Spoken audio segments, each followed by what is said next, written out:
नमस्कार उर्मी ब्लॉग्स को आपण मानक स्वागत। मु आज आपण मानक पई नहीं आसी आम समस्तंकर अत्यंत प्रिय आमर सही स्नेहमयी माँ उपरे मोर एक लिखित कविता।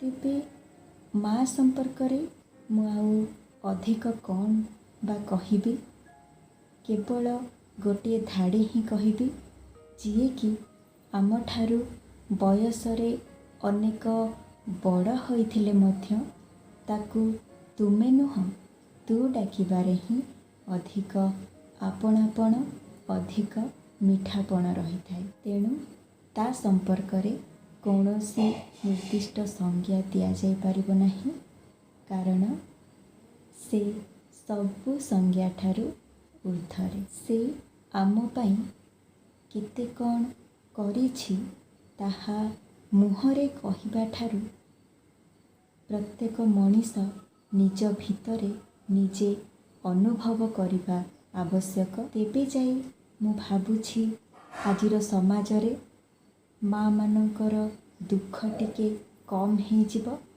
एवं सेमानंकु मठ मंदिर अनाथाश्रम किंबा बारद्वार हेबाकू पड़िबो नाही।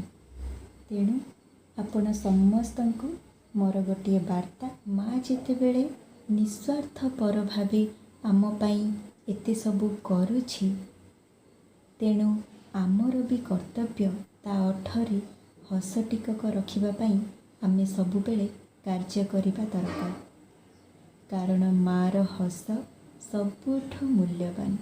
माँ हसिले ही आमर उन्नति हुए एवं कांदिले अवनति। तेबे चलंतु भिडियोटी को आरंभ करिबा। माँ अटे आम अमूल्य रत्न, माँ परी किए हेबो, माँ बिना स्नेह ममता आमकु आउ किए अबा देबो।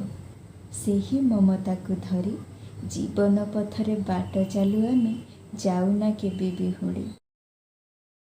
माँ नाम अटे सबुठु मधुर मिठा रसगोला भली, जेते चिपुड़िले रस तो पड़िबो न पड़िबो केबे गाड़ी।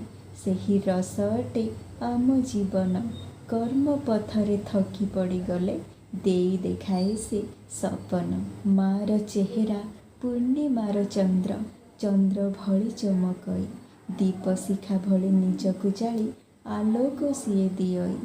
आपत्ति केबे न करे अन्य मानंकु खुशी देबारे, ता मनरे आनंद भरे। धन्यवाद आपण माने मते शुणिथिबारु। जदि मोर एही भिडियोटी आपण मानकु भल लागि थाए तेबे लाइक शेयर सब्सक्राइब करिदेबे एवं पाखरे थिबा बेल आइकन को प्रेस करिदेबे। एही परी नवा नवा भिडियो देखिबा पई पुणी थरे सेही शेष पदटी कही मोर आजिर भिडियोटी को समाप्त करिबी। माँ हसिले ही आमर उन्नति हुए एवं कांदिले अवनति। धन्यवाद।